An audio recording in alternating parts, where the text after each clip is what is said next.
afternoon, everyone. It is my pleasure to be here and speaking with you today. I was thinking as I was sitting here, it was about 11 years ago that I was sitting in a seat similar to yours at the University of North Carolina, at the Kenan-Flagler Business School, trying to decide what to do with my life. And maybe some of you are sitting here trying to figure out your career path after college. And I found myself intrigued by the idea of going into education. I was a business major, but I knew that there was something in me that was pushing me to education. I'd had a summer experience in Houston, Texas while I was in college, and there was such a fulfillment in working with kids that I decided to use the business skills I had gotten in college and to pursue a career in education. So I joined the Teach for America program, and that's what brought me to Atlanta. I was a third grade teacher in Atlanta Public Schools, and one of the things that I was immediately faced with was the injustice that exists in our education system. For some of you, this may not be new information. For others, this could be pretty shocking. Consider that only 1 in 10 students from low-income communities will ever graduate from college.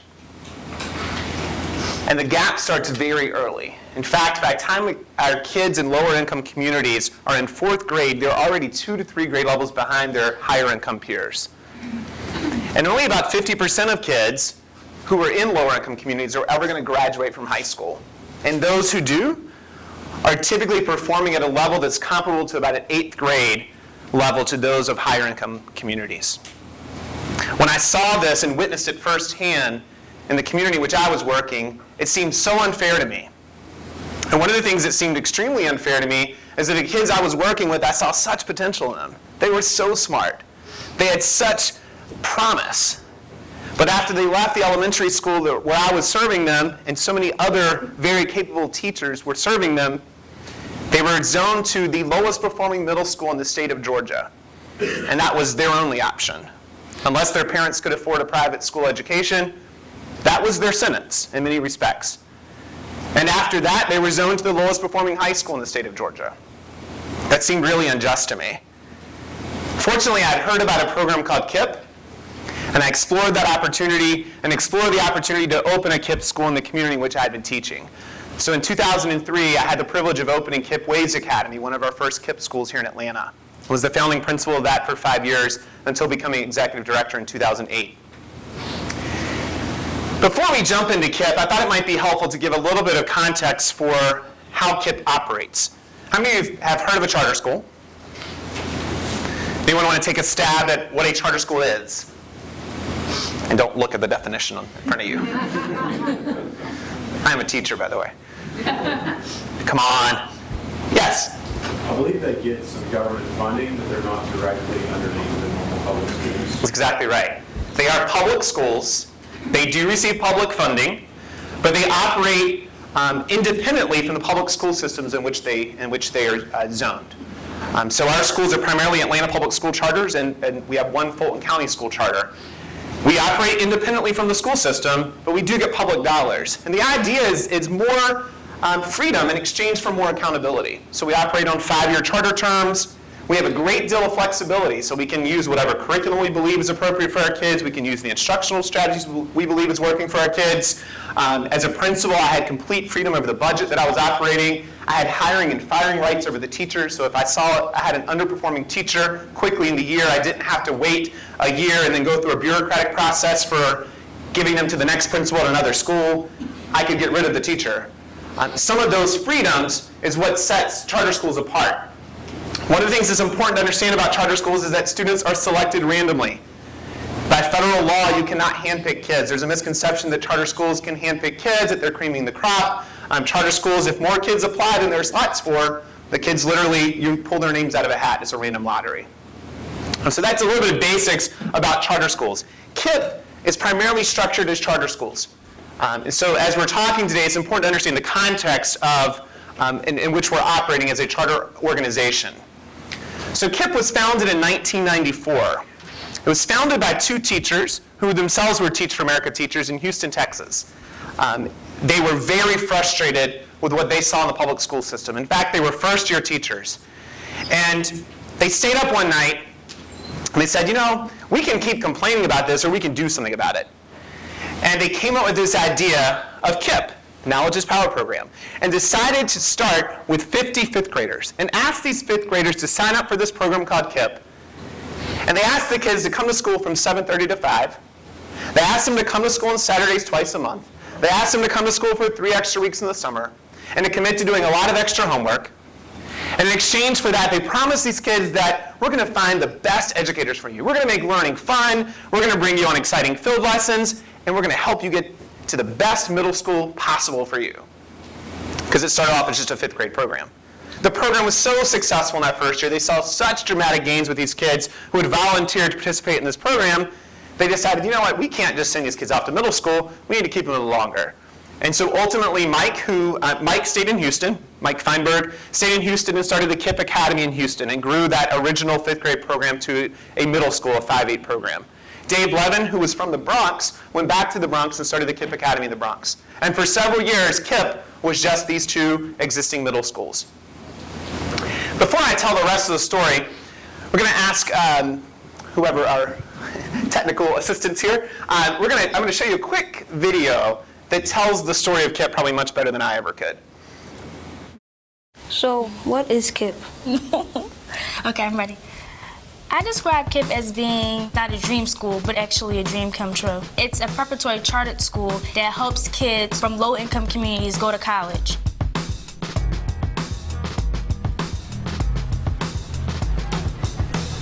In one school year, every single one of you will grow 2 grade levels. And not only that, what I want you to do, set your goals higher.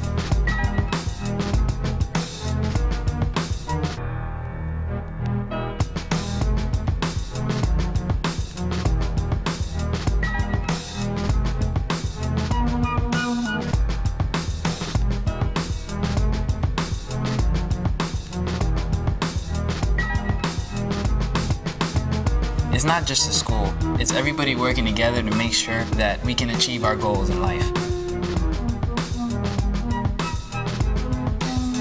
When I first came to KIPP, I really came with a closed mind. Really didn't expect to get anything out of it. I've learned necessary skills for high school, college, and the real world out there. There's so many minds that don't believe that kids from underserved communities can do the work that they're doing. It's never a question. Can we do this work? KIPP takes a lot of hard work and effort and studying, and so it doesn't come easy.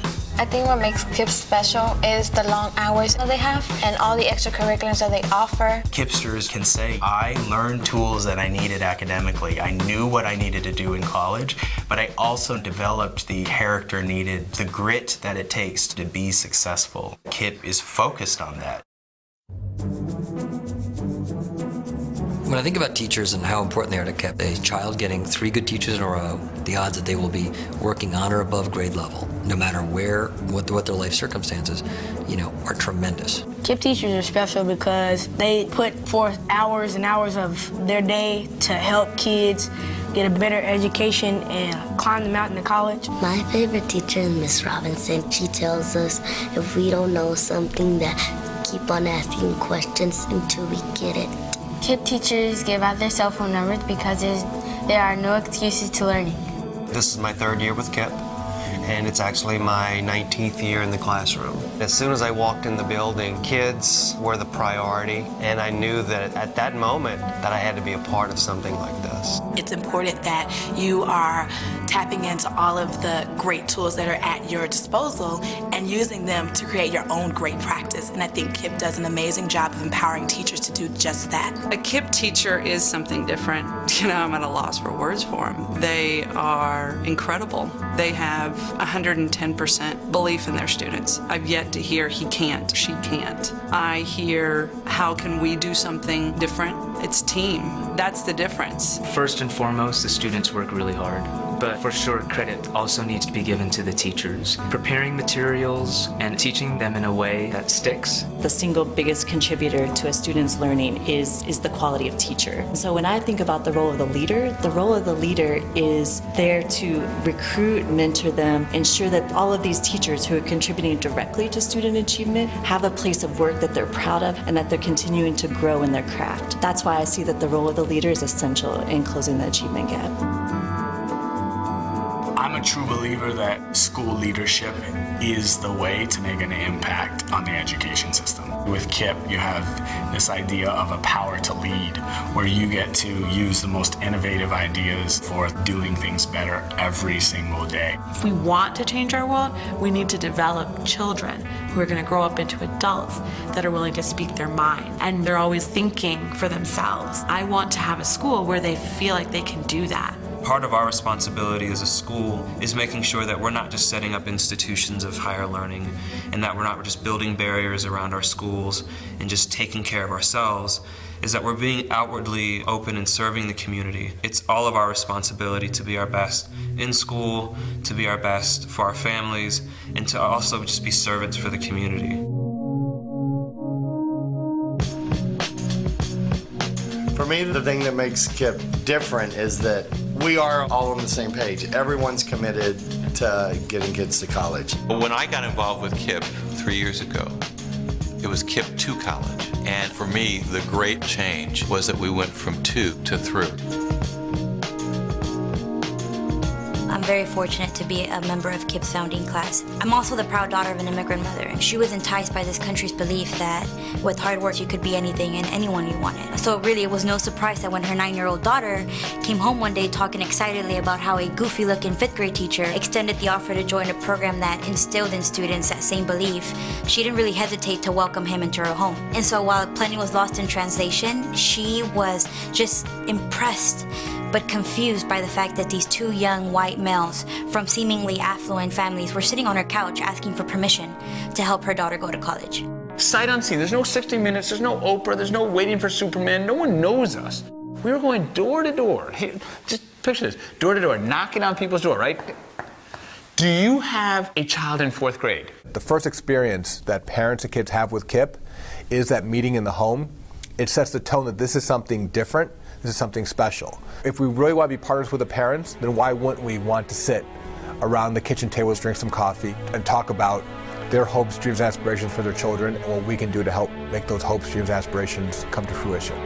When you have kids, families, teachers, and leaders working together, what you get are the results and the impact that we now see across the country. KIPP Academy has been named the highest performing middle school in the entire Bronx. Seniors, 100% reading, 100% math. Keep it up, let's keep it going. Let's get back to class, keep learning.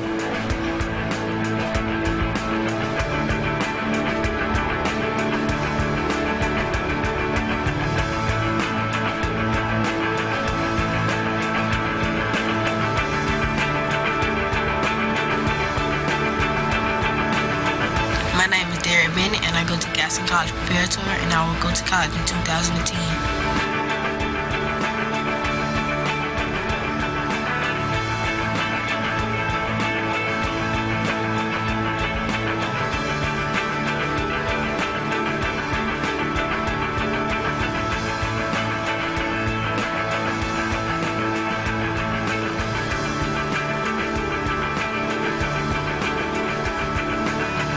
So obviously one of the questions on people's minds these days is, okay, we've gone from 45 to 99 schools in the last 5 years. We've gone from being middle schools to building on a kindergarten through 12th grade network. Where do we think we'll be in the next 5 years? We can double the number of children we serve. We will have an absolute dramatic growth in the number of KIPPsters in college, and then making sure our kids are making it not just to college, but all the way through. I'm going to college. I'm going to college. I'm going to college. I'm going to college. I am going to college. I'm going to college. I'm going to college. I'm going to college. I was a KIPPster. I went to and through college. And now my KIPP students are going to college.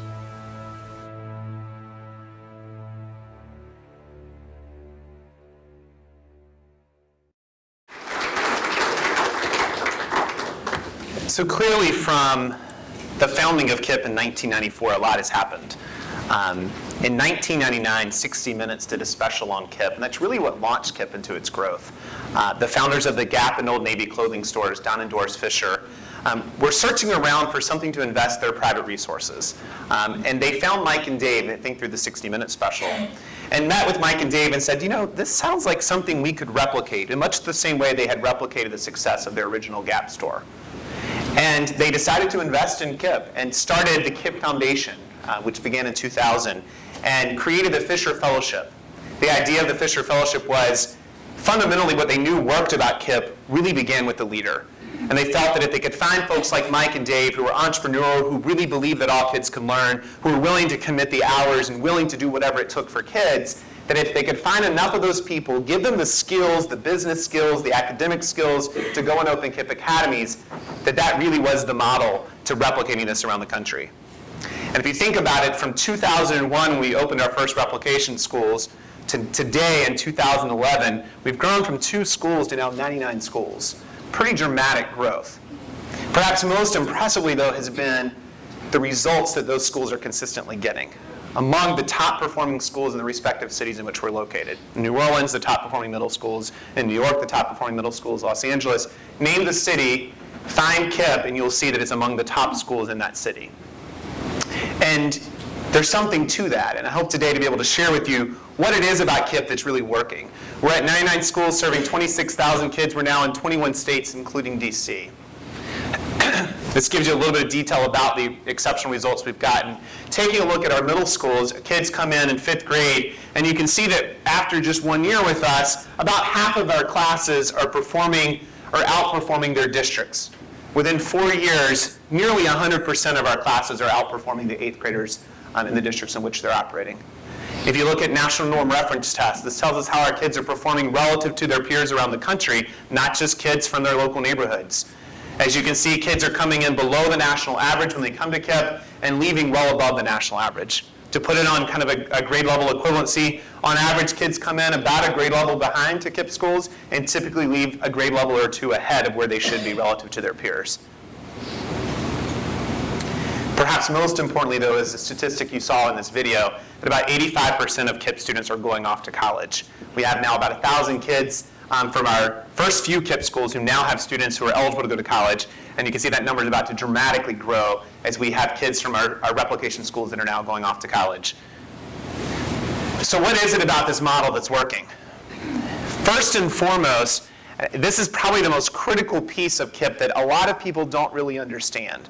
There are a lot of folks that take the more hours in school. They take the uniforms, they take the strict discipline, and they try to throw it into a school and think that we're going to get the same results, and they quickly find out that's not the case, because they miss something that's subtle but a critical part of our program, and that is the core competency of KIPP, which is our organizational culture, that we work very hard to create in each of our schools.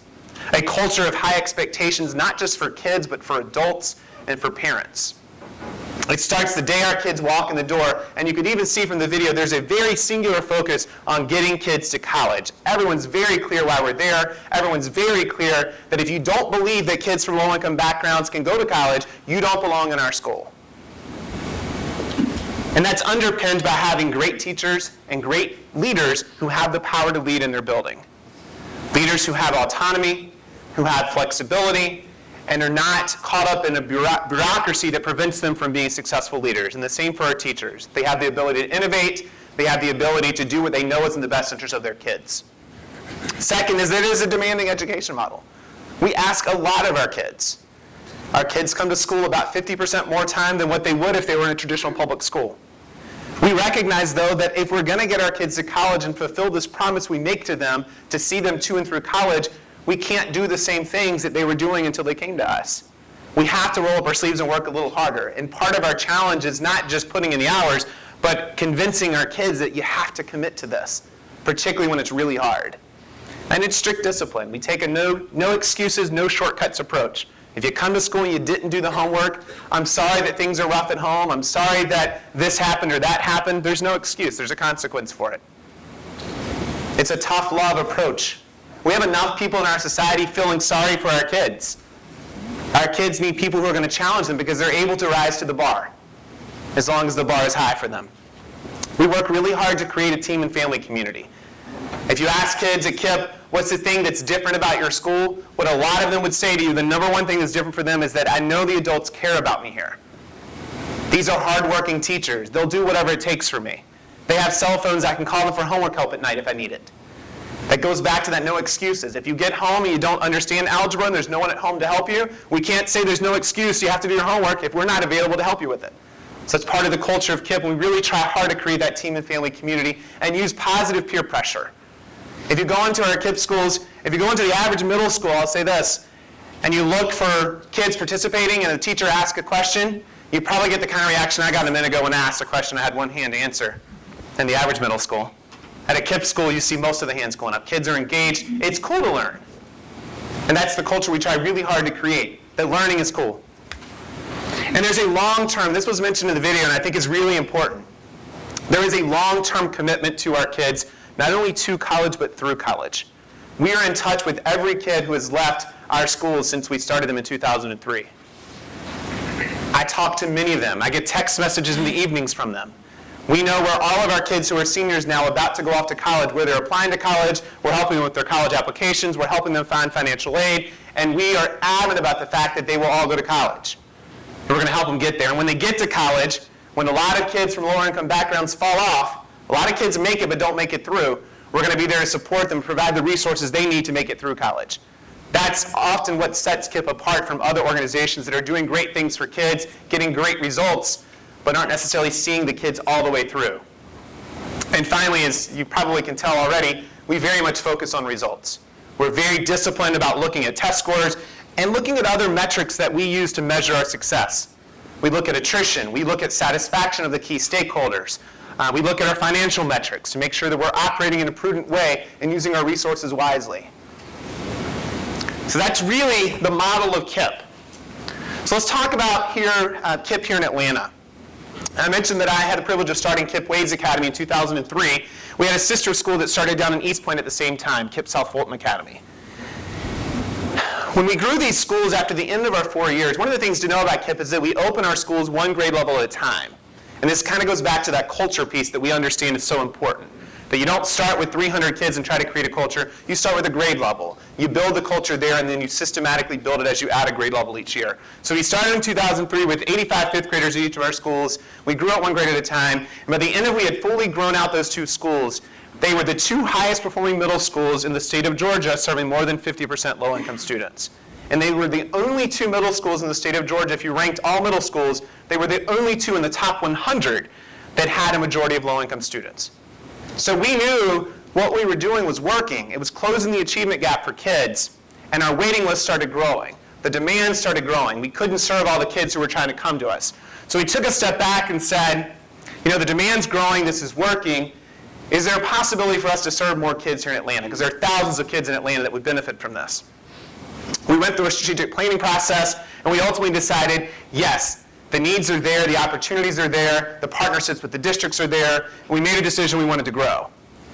And that's when I made the transition to become the executive director to kind of oversee that growth and to build a shared service center so that our schools could have resources and support as we were growing.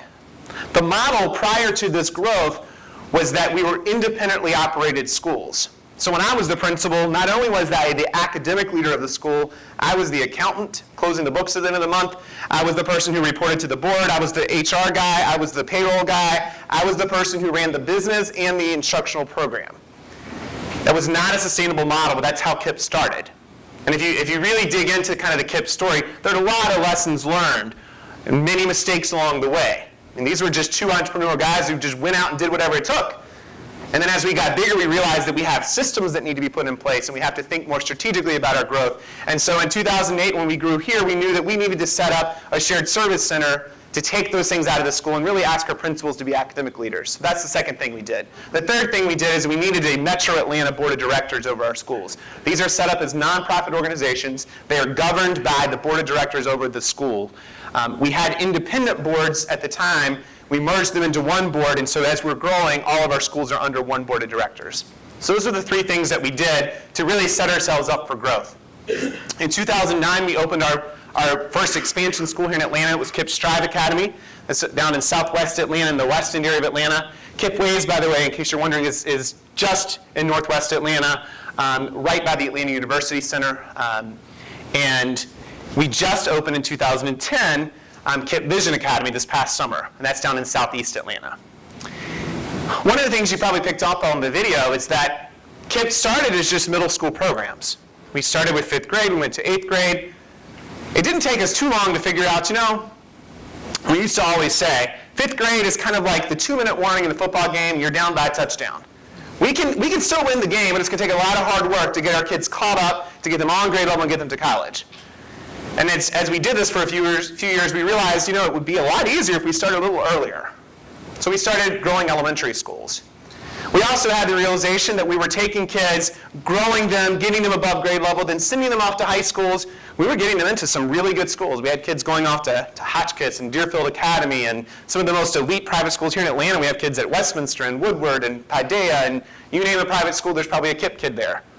But that was working for 15, 20, maybe 25% of our kids. The rest of our kids, in many cases, were going back to their neighborhood schools, where depending upon their neighborhood school, may or may not be serving them very well.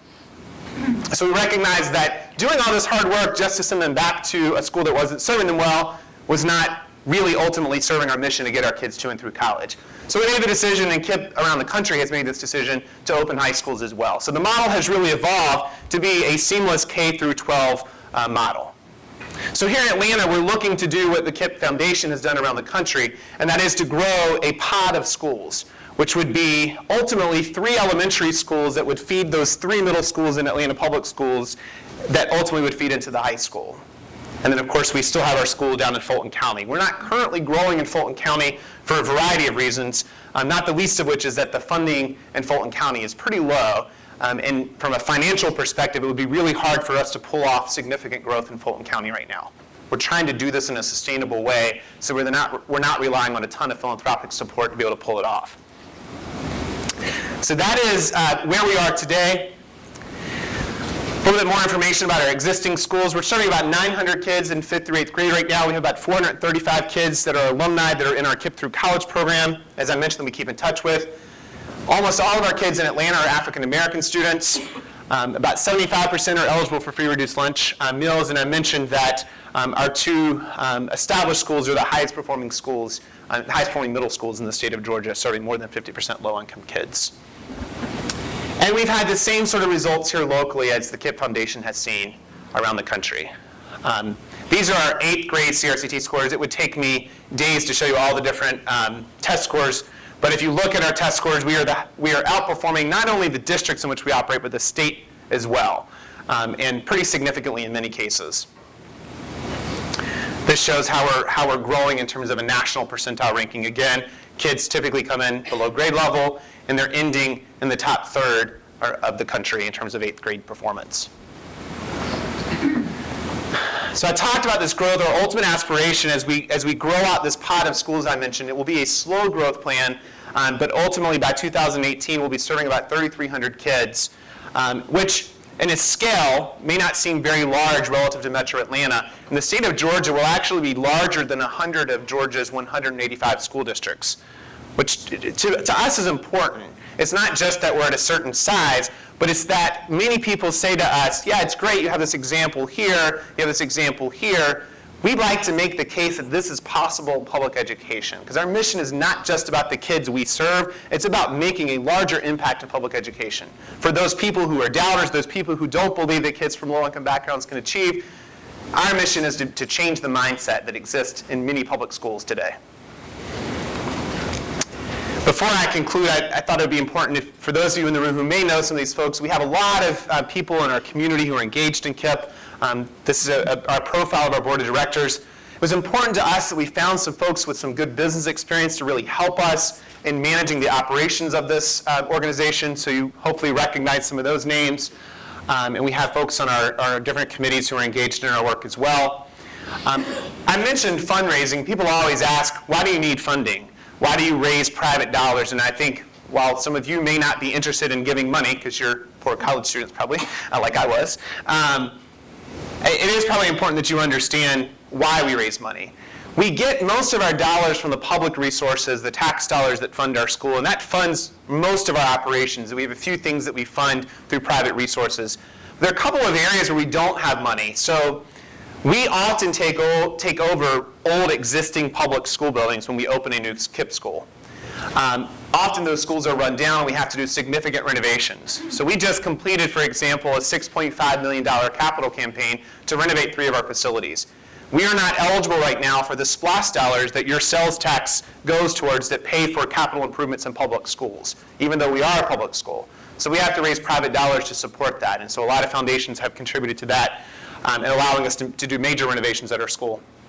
The other thing that's not funded through public dollars, that alumni program that I mentioned, those kids are not in our schools, and so we have no public dollars that support them. But in order to continue to track them, provide scholarship dollars to them, we raise private dollars to support their work as well, to ensure that they stay on that college path. And right now we're raising some growth capital to be able to execute this growth plan and get ramped up ahead of the growth. So those are kind of the three buckets where we raise resources. And speaking of resources, we have a long list of folks in the local Atlanta community who have been very supportive of our work.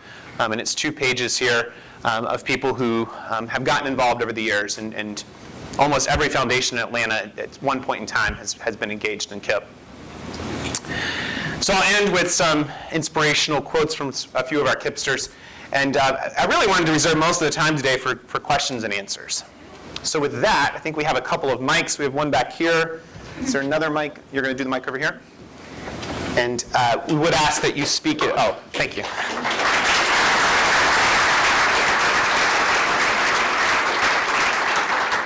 I think they're asking that you speak into the mic before you ask the question because they want to get it recorded. I have a question right here. Hey, with Atlanta Public Schools in danger of losing its accreditation, what lessons would you offer to them to have better success with that? Well, that's an interesting question. I'm not sure that I'm in a position to offer lessons to Atlanta Public Schools. The interesting thing about the accreditation crisis is that it's all about the adults and not about the kids. I think the lesson that everyone should learn from this is that the minute we put adult issues ahead of kid issues, that we're going to run into a problem. And at KIPP, we try in every decision that we make that it's student-focused, that it's about what's in the best interest of kids. Unfortunately, when you take politics into education, it can get dangerous. And we could have a much larger conversation about the role of school boards and elected people in education.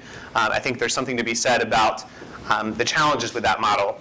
And I think you're seeing it play out here in Atlanta. You saw it play out in Clayton County. I'm cautiously optimistic that APS will work those issues out. I feel like there's good momentum to get some of those things turned around. Yeah. I had a question about the cost per student to get them through, like cost comparison between KIPP and a public school, not including, I guess, the college scholarship. Yeah. What's the difference, or what's the breakdown? That's a great question. So we spend roughly, if you take the KIPP through college program, you take the capital cost out, we spend roughly between $11,000 and $12,000 per kid. Atlanta Public Schools spend roughly, last time I looked, per year. Yes. Last time I looked, APS spent about $15,000 per kid. Now, we don't get all of that money, though. We get roughly $9,000 to $10,000 per kid from APS. That includes our capital costs. So I've seen different reports by Kenan Institute, for example. It says capital costs, like the classroom costs, aren't often factored into these public school estimates. Yeah, I don't think that's factored into that figure. So the cost is actually far higher. If you include capital. I will say that it is often a challenge to get at the right number, though. But that is the latest number I've seen. Yes, back here. Do the teachers that work for KIPP, do they get paid roughly the same salaries as public school teachers? And with teacher shortages coming, are you finding it hard to get teachers to come in, and do you expect it to become more difficult in the future as you guys grow? Yeah, very good question. So I would say, first of all, we pay roughly 10 to 15% more than what they would be making if they worked at Atlanta Public Schools. Granted, if you broke it down by hour, they're making it probably a lot less because they're working many more hours than an Atlanta Public School teacher would have to work. We have tons of folks applying to our schools. We don't have a shortage of applicants. We do have a shortage of high-quality applicants. The bar is really high in terms of what we're looking for. And so I would say the greatest risk to our growth strategy is really being able to find, develop, and retain the human capital that we need to pull this off. And we recognize that very early on. So part of what we tried to do is partner with organizations like Teach for America that bring in high caliber folks, may not have a ton of teaching experience, but that we know that we can develop them into great teachers. We also have programs within our schools. We have a few educational assistants who are more paraprofessionals in a training program to ultimately become teachers for us. So we think we have to get creative, not just relying on good teachers coming to us. Just along those same lines, I was just wondering, in a type of job where teachers are having extended school days and they're giving out their cell phone numbers, do you see more teacher burnout than normal? And you already mentioned some, but what are the strategies that you've implemented to address that? Yeah, I mean, this is not easy work. And I think you see burnout in education in general. And certainly our teachers were very tuned in to the fact that this is tough. There's a few things we've done. First of all, we have teachers that are on flexible schedules. So we have folks who have, a lot of our teachers have families, have children at home, so they may have flexible schedules where they can go home early on certain days. We have built into the calendar once a month that we have teachers have professional development days where they get off a Friday and there's a different schedule where they don't have to teach. This coming year, we're looking at a very different calendar that will schedule extended breaks every 6 to 7 weeks, just trying to address proactively some of these issues. And it's not just the teachers we get concerned about, it's also the students. It's hard work for them as well. But I would say by and large, one of our lessons learned in this is that in the early years of a school's ramp up is when the burnout is the worst. Once a school gets established, the systems and routines are in place, you have more support staff because you can afford it in the later years once you're established, we tend to have a lot less of the burnout issues. And retention of teachers is much higher.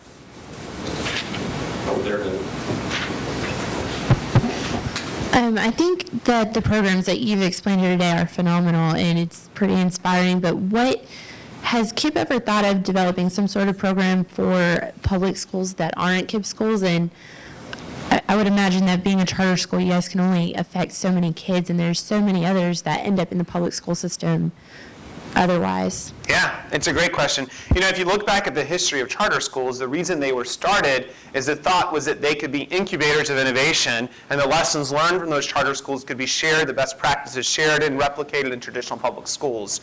I think what you would find if you talk to people who are honest is they would say that's not really happening. And it's not happening for a lot of reasons. And part of it is it's hard to change something from within. It often takes external pressure to change that. And so there is sort of a market forces theory at play when you're talking about charter schools that when they get to a certain scale, which is what you're seeing happen with charter schools, they're starting, rather than trying to push ideas into the district, they're trying to grow their impact, get to kind of a tipping point effect. And our whole theory of change is kind of the post office theory of change, right? So if you know about FedEx, when they got to, the post office for years said we can't do overnight delivery. And then when FedEx came in and did overnight delivery, and they got to about 10% of the market share is when the post office all of a sudden figured out they could do overnight delivery.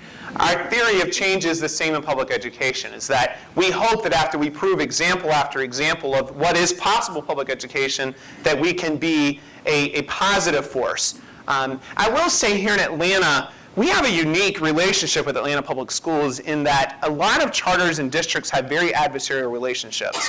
We've worked really hard to build a partnership with Atlanta Public Schools such that it is a collaborative effort. And we actually, a few years ago, applied for a dissemination grant from the federal government, hosted a symposium where we had charter and traditional public middle school principals together. We actually did a documentary and documented some of the practices in our KIPP schools, along with some of the best practices in traditional public schools, and tried to create avenues for sharing. It's just really hard to get any of that to stick, though. And it takes a progressive superintendent who's willing to embrace some of the ideas that KIPP and other charter organizations are doing and bring that into a traditional setting. Well, why is it hard to get something like this? Part of it is... You do like the teachers' unions, because you hear a little bit about how hard those unions have. Yeah, so in Georgia that's less of an issue. You don't have unions in Georgia, but you definitely have teacher associations that are very influential. A lot of it's a policy issue. I mean, when you look at things like our ability, our at-will employees, our ability to hire and fire who we want for our schools, that's a policy restriction that traditional superintendents have. And many would argue that there are funding constraints as well in traditional public schools. I would suggest that if a superintendent really wanted to do extended day and really wanted to do longer school year, they could figure out a way to do it. There's enough resources there if they really wanted to do it. So some of it, I think, is a combination of policy constraints combined with just the desire to actually make the change.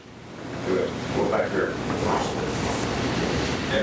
Originally, the kids came in as fifth graders and they were behind, so long hours were needed. But now that the model is being expanded to K through 12, are the long hours still necessary since you're providing the best teachers? It's a really good question. And I think we're still at the early years of seeing KIPP's long-term impact. So actually our first elementary schools in Houston are only their second class of kids have gone on and matriculated into their KIPP middle school. And they're starting to see the impact there. So I think we're a little early to see. The one thing I'll say that I think is probably important to point out is our rationale for keeping kids in school longer. It's really twofold. It's the academic piece, but it's also the reality that for a lot of our kids, if they weren't in school during those critical hours, they would often be getting in trouble anyway. And so part of our theory of change is keeping our kids engaged, keeping them busy so they don't have time. Our kids do not have time to get into gangs, get into drug activities. They just don't have time. They're busy. They have homework when they get home, and they're not getting home sometimes. If they're playing basketball, Jose can tell you, you're not getting home until 7:30, 8 o'clock. So, that is part of, so my guess is we would probably still do the extended day. It might look different.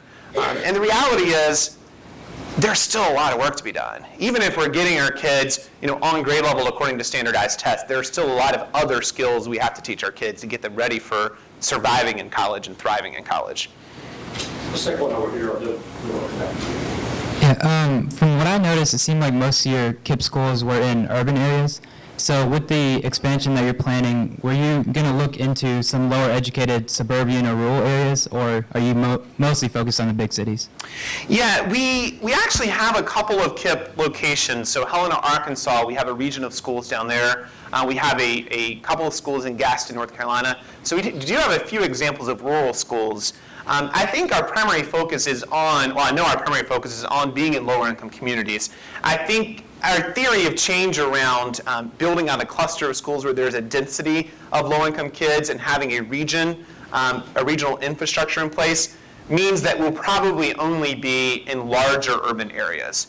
That could change long-term, but for now, in fact, our position right now is we're going deeper before wider, meaning we're only growing in the cities where we currently are located. We're not even opening in new cities for the next 5 years because we really want to get good where we are and have a larger impact in those communities to see the impact of just really building out good schools in one community.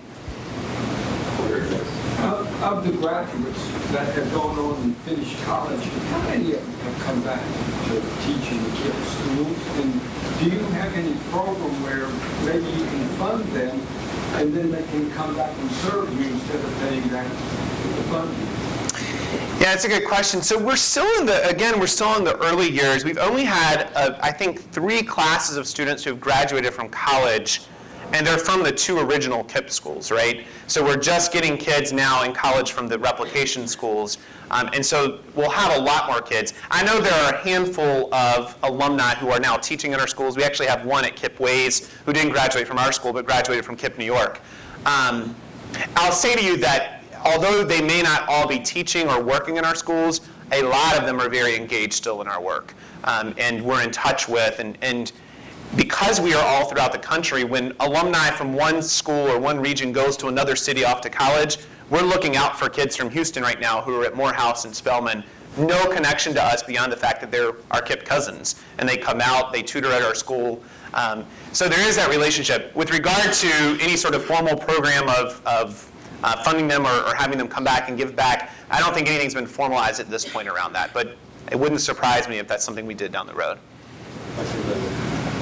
Have you seen or have you heard any negative feedback from the parents of students who were not lucky enough to win the lotteries? Or have you seen decline in the performance of schools that are normal public schools and are close to your KIPP schools? Yeah, 2 good questions. So on the issue of the kids who don't get into the lottery, a couple of thoughts on that. How many of you have seen the movie Waiting for Superman? All 2 of you.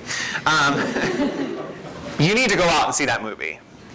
Waiting for Superman is a film by Davis Guggenheim, who did The Inconvenient Truth on the Environment, that really, I think, launched the environmental issues into the forefront of American thought. Waiting for Superman came out this past summer, and it's still playing in Atlanta somewhere, I think. You should look into it. It'll be on DVD at some point. It's a great movie, but it actually looks at this issue of the kids who don't get in to the lottery. And it makes the case that it's so unfair that basically it's a lottery ball that decides the fate of these kids. One of the things that KIPP is committed to doing is, in a spirit of transparency, in a spirit of making sure we're really focused on researching what the impact of our work is, one of the arguments people make is that, well, there's a self-selection bias. You're getting motivated kids, and that's why you're getting such results. And so we have committed to doing a longitudinal study where we look at the impact of our kids who get into the lottery and those kids who are self-select or who are motivated just as much to apply, and what happens to those kids. And the early results of that study is that our kids are dramatically outperforming those kids who also applied, in theory, were just as motivated but didn't get into the lottery. The other point I would make in terms of the impact it's having on the local schools around us, I don't know that we can link our work in any way to what's happening to local schools. The one thing I can share anecdotally that I think is a good example of what's happened, and I think this is sort of the point of what charter schools, high-performing charter schools should be doing. We just recently secured a facility that our high school is going to be opening up in, and it's the former Turner Middle School that is about 1.5 miles from KIPP WAYS. And what's happened in that community is we just opened KIPP Strive there. We have KIPP WAYS in the same community. There's another charter school there, and the enrollment declined such that that school shut down.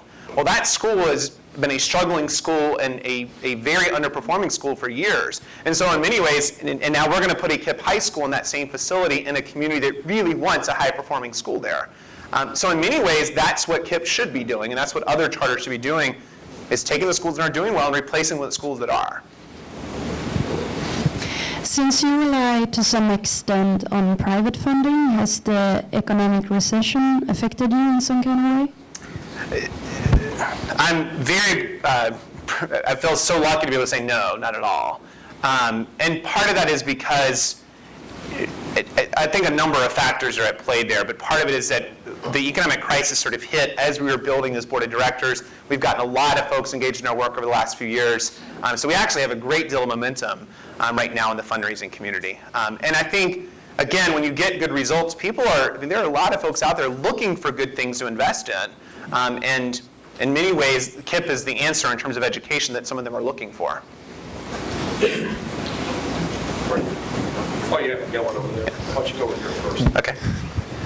My question is mainly about the extended hours and just a clarification on them. Specifically, when you get to a high school level where your typical public school is going to be offering sports or some other extracurriculars, with a 7:30 to 5 schedule, it seems pretty tough to fit those in, and just remembering from high school, it's pretty tough for me to fit all of them in with a normal schedule. Yeah. And I'm curious to whether you're in class from 7:30 to 5, or whether some of that time is set apart for those extracurriculars, sports, band, other things like that. Yeah. So I'll tell you, in our middle school model, a lot of those enrichment activities are in our 7:30 to 5 schedule. So our kids at WAYS have a fine arts block every day where kids are either in band or chorus or some sort of enrichment opportunity. Sports currently happen after school. We are looking at a different schedule for the high school, not only just for the reasons you shared, but also because some kids in high school like to work or need to work. So we'll likely have, I think our plan is the academic day will end at 3:30, and the 3:30 to 5 will be more for the enrichment, extracurriculars, tutorials for kids who need it. It'll be a slightly different model. You talked about creating a culture which focuses on success, and I was just curious, when you founded KIPP WAYS in 2003, what did you do to, I guess, instill that culture or create that culture around that idea? So in terms of creating an organizational culture, I think it starts first with being clear about what your mission is, and then being clear about what values you want to instill in your kids and the adults in the building. So there was alignment in terms of values and mission, and the most critical decisions I made in those early years were the people that I hired. So making sure that I had people who are aligned with my mission, my vision for the school, and training them and giving them support to do what we needed to do in terms of instilling that in the kids. In terms of concrete things we did with kids, there are a lot of little things. You'd have to sort of see it to understand it really. But when our kids arrive on the first day of school, they don't just go off to their classrooms. They sit in one room on the floor. The entire 5th grade class is in one room. And they sit there for a few days. And part of what we're doing is KIPP-netizing them, which is what we call it. And the KIPP-netizing is everything from teaching them the rules and expectations and very clear, this is how you're expected to raise your hand. This is how you're expected to call your teacher for homework help. This is how the heading on your paper should look. And making sure that all those consistent expectations are in place before we send the kids off to class. But then it's also about teaching very early on the idea of positive peer pressure. So they earn things a lot as a group. So they don't get to go to class until they've earned it. So the second day of school they show up and they had homework the first night. And they show up to school and inevitably someone didn't do their homework. That's a great example to set the culture right there. So such and such didn't do his homework today. He let the team down. He's not on track to go to college. What are we going to do about it? And immediately kids start learning. They raise their hand. I'm going to call him tonight to remind him. And you create that culture of holding each other accountable, and that just becomes something that you try to replicate. It may sound easy. It's not easy at all, and certainly we continue to try to get better at this, but ultimately that's at the core of what we try to do. We got time for 2 more. We'll get to the next video. So you said that KIPP targets low-income areas, and I know that you said that there's a lot of extracurricular activities that KIPP does in addition to the higher education, but how does KIPP deal with paying for the additional costs of extracurricular? Because I know when I was in high school, like if I was doing band or any other like after-school program, there was also like dues and fees and paying for an instrument and whatnot. Yeah. So that when I showed that bar graph and I said 90% is covered by public dollars and 10% is private, a lot of that is what we use private resources to cover. We do ask our kids and families to contribute, in some cases, small fees. So they may have an athletic fee if they're playing sports. But in no case, if a kid can't afford it, in no case will we prevent them from doing that activity. We'll find a way for them. Even the uniform shirts are subsidized. They can earn scholar dollars, which is our discipline system, and pay for their uniform shirts. So there are things that we put in place to try to assist with kids who may not have the resources. This will be our last question. If any of you are interested in this, I recommend Jay Matthews' book. Were you going to tell them about this? No, but please do. Jay Matthews, Work Hard, Be Nice. That's right. It's the KIPP story, a really great inspirational story. But my question has to do with crisis management. And you have all experienced a crisis recently, a fire, and thank goodness it was before the school day and no kids were hurt. And it was just amazing for me to see the emails that day and to realize that all the kids were placed and how did you respond, and where is everybody now and what's happening? Yeah, so on December 10th, I woke up to a phone call that the fire alarm was going off at the school, at KIPP WAYS, the school that I founded. And honestly, these things happen a lot in terms of getting false alarms, so I hung up the phone and went back to sleep. And after getting out of the shower, realized that my phone was ringing again and there was a fire at the school. Flew out the door, got down to KIPP WAYS, and the entire roof was ablaze. And this is a building, by the way, that we had, a lot of blood, sweat, and tears had gone into to renovate. New windows, new roof was on the building, a lot over the last 8 years. We had an electrical problem in the HVAC system, and the building was ablaze. Luckily, we had no kids there, as Terry said, and everyone got out safely. But we immediately put a plan in place. And I'll tell you, in a crisis, it really is an indicator to you of the strength of the people you have around you. And to me, it was such a testament. Our team rallied together. We worked through the weekend. We didn't sleep a whole lot. But on Monday morning, our kids were back in school. We had a relocation plan. Our parents came out and helped us set up classrooms. I can't tell you the amount of community support that we had. And many of you may have seen it on the news. 11 Alive adopted us and did their evening broadcast at the school. And literally 2 nights later, we lost all of our band instruments to the fire. But we had a band concert planned. And The community came together. We found enough instruments. In fact, I think Georgia Tech donated some instruments and had a band concert. And yeah, I mean, it was, in many ways, I was sharing with some folks earlier, there were so many silver linings that came out of this crisis. And perhaps the most important is just it strengthened us as a team to understand that we have some really dedicated folks to pull it off. Thanks for coming out today. Thank you. It's a pleasure.